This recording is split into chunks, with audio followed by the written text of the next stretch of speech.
like to officially announce that sometimes I too am sad.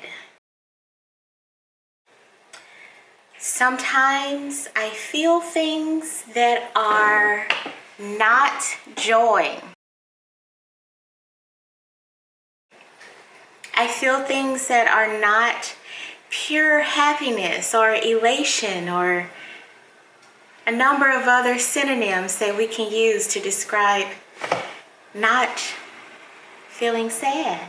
But even though sometimes I am sad, you know what usually happens when I express sadness to other people? Not a lot, actually.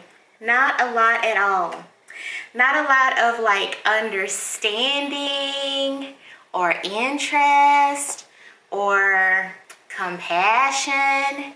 And recently it has come to my attention that the reason why I tend to have this experience of people automatically thinking that I am okay all of the time, that I am just some stoic sea monster floating on the calmest waters, even though the world around me is like exploding. The reason why I don't seem to get this kind of compassion and attention, I guess, that a normal person would get is because people tend to think that I don't emote in an overly dramatic way.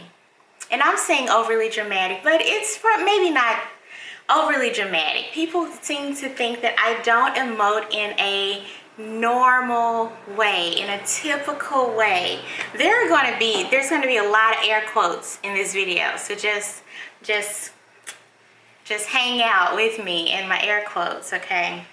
So for example, I'd like to show you some pictures from some times when my life was actually not super lit, not cool, not skeet. So let me show you some pictures now.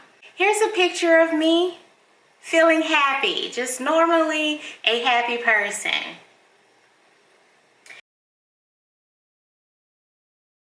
But here's another picture of me feeling disappointed.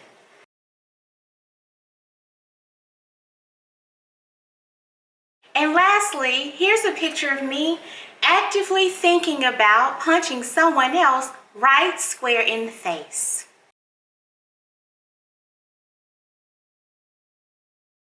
So you kind of notice a theme, right? All right. So the other thing is that when other people experience those same kinds of emotions, they typically look like this. So unfortunately, because I tend to have a more reserved level of emoting, a lot of people tend to think that I don't have feelings at all. Like, oh my God, she's not stabbing someone right now because she's angry? Then she must never be angry. Oh my God, she's not crying her eyes out. She's not rolling on the floor. She's not draining her bank account to go shopping in an attempt to repress and self-soothe pain and misery. Well, then she must not be in any pain. She must not at all be miserable. I am here to speak on behalf of people who emote in a similar way to me, and to let the rest of you meatbags know that we have feelings. We are human. We are experiencing life. Life is not amazing all of the time. Life is not amazing most of the time, unfortunately, but it is what it is. So in this video, I'm going to talk to you about what it is like to be a person who receives, in my opinion, less compassion and less attention because of my the way that I emote, and I'm going to also give you some tips on how if you are a typical kind of stabby, angry, yelling emoter kind of person, how to interact with the people who are in your life who emote maybe a little differently than you do. So if you're interested in any of those topics, and you should be, because darn it, those people in your life have feelings, I promise you. But if you're interested in those topics, stay tuned and watch this video.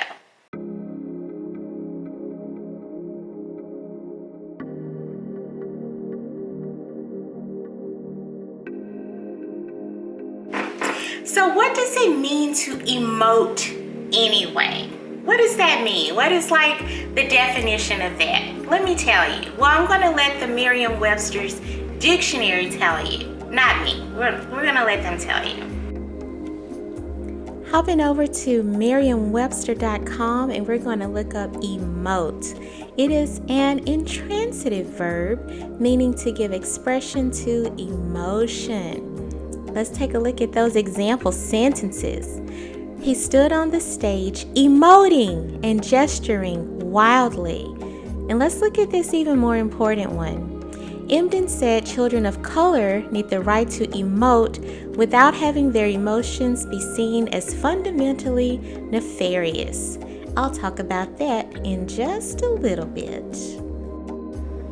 So basically, and this is just my opinion, I am not a psychiatrist or a psychologist, but I have known lots and lots of people over the course of my many years of existence, and most of them emote in a way that's different than how I emote, to be honest. So if you emote in a kind of typical way, you usually, like, it's just crazy obvious that you are sad or angry or whatever. And also, I guess I should mention that this, like how we emote and how we show emotions and stuff like that, it's also related to our culture. So American culture is very like loud. It's all, our culture is very much like in your face, and yeah, and if you're happy, then you're like 1000% happy. If you're angry, then you are pulling out your pistols and you're doing the duels and whatever. If you're disappointed, then you are just, oh my God, the pain, the suffering. Like, there's just a lot of big time emotive actions and whatever that goes along with being an American. So this video is about American culture. It's the one that I was raised in. That's the one that I know most. If you are, for example, from another culture, maybe like British or something, and you want to talk about Americans in the comments below, please feel free to do that. I have heard from non-American people that what I'm saying is 100% true, that we are very outwardly expressive all of the time. So that's a caveat to keep in mind with who you are and who you're dealing with. The culture that you're raised in definitely makes a difference in how you outwardly express feelings. But getting back to this idea of like, you have to be so outwardly dramatic with your emotions. I don't know how people who emote typically, I don't know how you guys do it. I am sometimes exhausted just listening to people be super angry or watching people have these over-the-top emotions. And a lot of times, those emotions are definitely driven by ego. So you already have your feeling, like whatever it is, sadness, happiness, disappointment, and then you pile a bunch of big American ego BS on top of it, and boom, there you go, hurting people and stuff. So if you're one of those people who are just putting all that you got out there with your feelings and stuff, Good for you. Good for you. You're in the majority. But for us who are a little bit more reserved, the first thing that I want to say to all of us really is, first, don't think that people who emote differently than you are somehow feeling less of a feeling less of an emotion. Also, don't think that they feel the emotion at a different depth. So you may be able to look at me and say, Nicole seems different today. She is maybe sad or whatever. So that's the feeling. But also acknowledge that regardless of what's going on my face, or if I'm still interacting with you in a pleasant way, even though I am sad, don't take that to mean that I, or a person like me that you might know, don't take that to mean that the feeling is less deep. If you have someone who passes away and you might say, well, the feeling of grief is a level 10. That's the highest it can be, level 10. And you look at me and I am emoting in a different way. I have recently lost someone. And to you, it doesn't look like I am emoting at a level 10. Just because your perception of what I am doing to express my grief is different than what I would say or what I would explain, it doesn't mean that your perception is correct. That's the first thing. A lot of people think that whatever they perceive or whatever they think, whatever their opinion is, or whatever they believe another person should be doing is right. And there is no wiggle room. Oh, you're not hysterical? Then you must not be sad enough. You must have killed the person who died if you're not that sad that they died. And it's not that people like me are not sad. It's just that we show emotion, we experience emotion in a different way. So keep that in mind when you're interacting with people who seem quite calm during stressful or sad situations. So with that in mind, here are some ways that you can better understand and interact with a person who emotes differently from you. First, check your own doggone motivations. I said it and I meant it. Check in with your doggone self.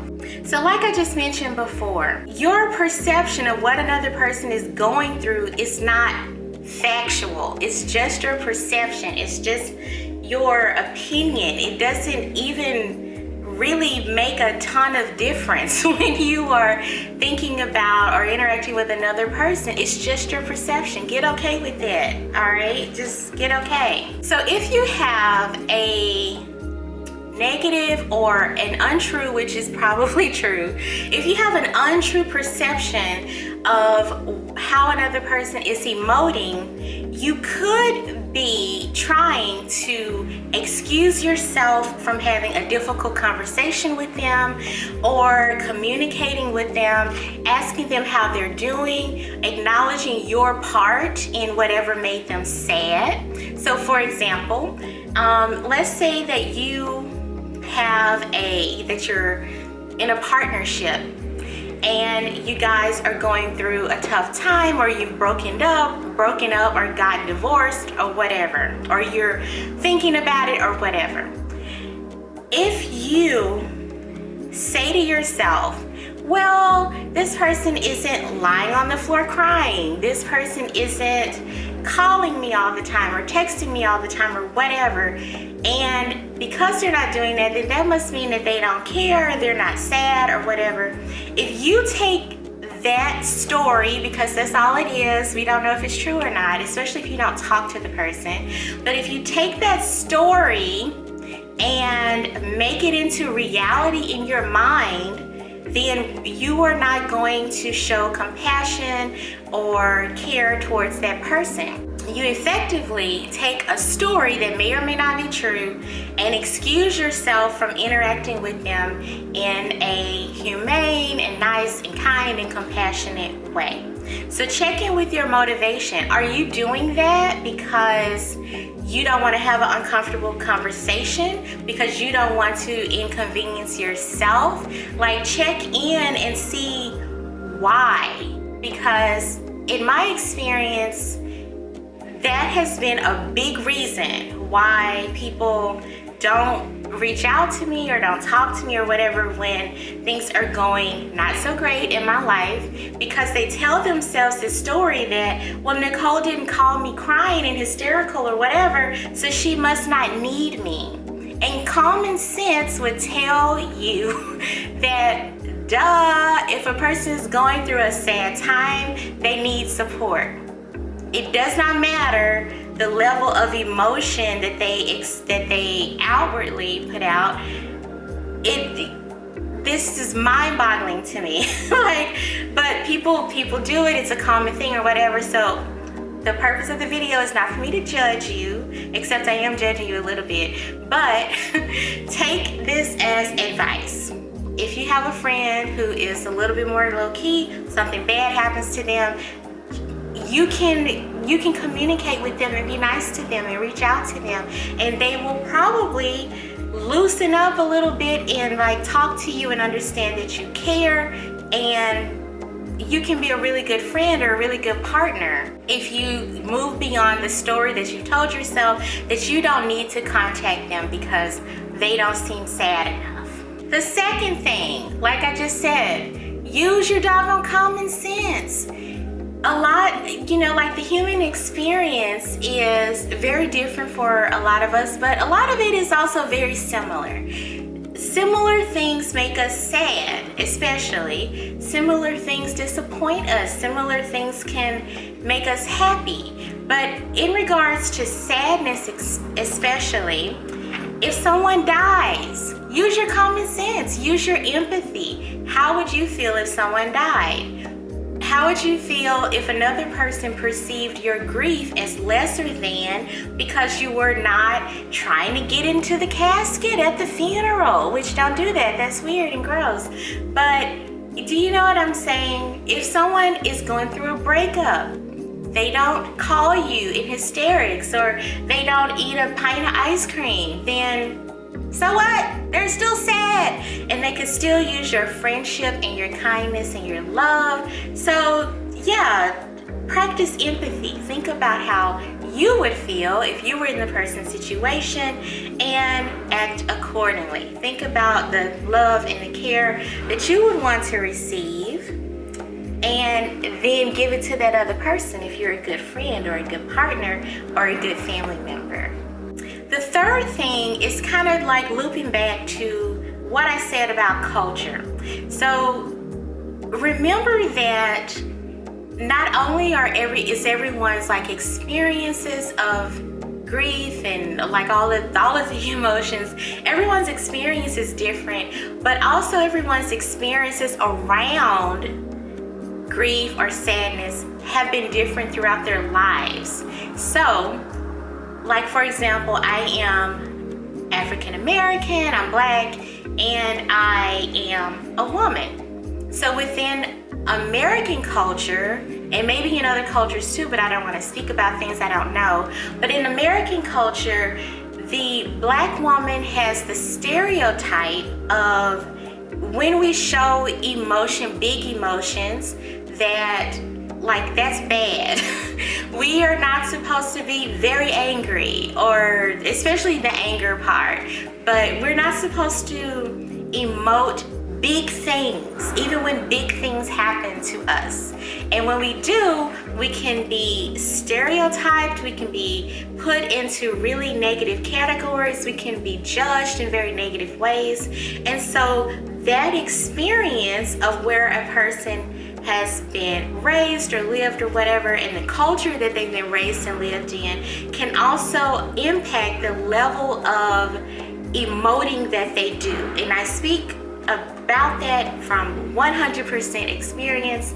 There have been many times, especially at work, where I have really wanted to more forcefully say well, this is what I'm thinking and this is why I'm mad. And I have seen, especially straight white men, throw things. I have seen them like slam doors and they get out their emotions and nothing happens. They don't get a bad reputation. They don't get fired. But on the other hand, I have seen black women do far less emoting at work. And from that day onwards, that woman was described as difficult or rageful or angry or whatever. You get into this like angry black woman stereotype, and there's nothing you can really do about it, right? So that's my experience. From my experience, you may have other experiences. Like for example, I have a few straight white guy friends who struggle with emoting, but with like happiness or kindness or whatever, because the culture and the messaging that they have received is like, that's not masculine to be nice to people, or you're supposed to be in charge, so you can't be kind to people. So I'm not trying to make it about race, but just check in with whatever the underlying reason might be behind why a person might emote differently than you. And use your understanding of their experience, no matter who they are, what they look like, but use your understanding of their experience to be empathetic, and again, offer them support, kindness, communication, whatever you can when they are going through a difficult time especially, but just in general. All right, so what about you? What kind of emoter are you? Are you like a person who just wears their heart on their sleeves and people can just constantly know how you're feeling? Or are you more of a low-key kind of emoter like me? Leave me a comment down below. You can even comment using some kind of emoji or whatever.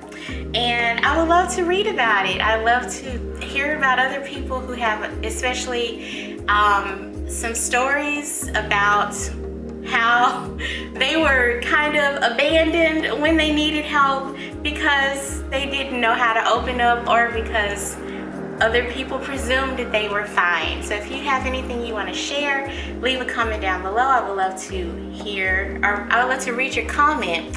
Also, you can comment anything else. You can comment something like some crying emojis. Because we've talked about feelings. So if you've made it this far in the video, comment 3 crying emojis. I want to see them. I hope you're not crying, but I want to see your comments. And also make sure to like, share, comment, and subscribe to this channel, where I will talk to you some more about interpersonal relationships and wellness and all of that good, juicy stuff that we need to work on in 2022 and beyond. Until next time. Thank you for watching. I am Nicole. This is the Loved and Listened To channel. I'll see you in the next video. And until then, I hope that you are loved and listened to. Namaste.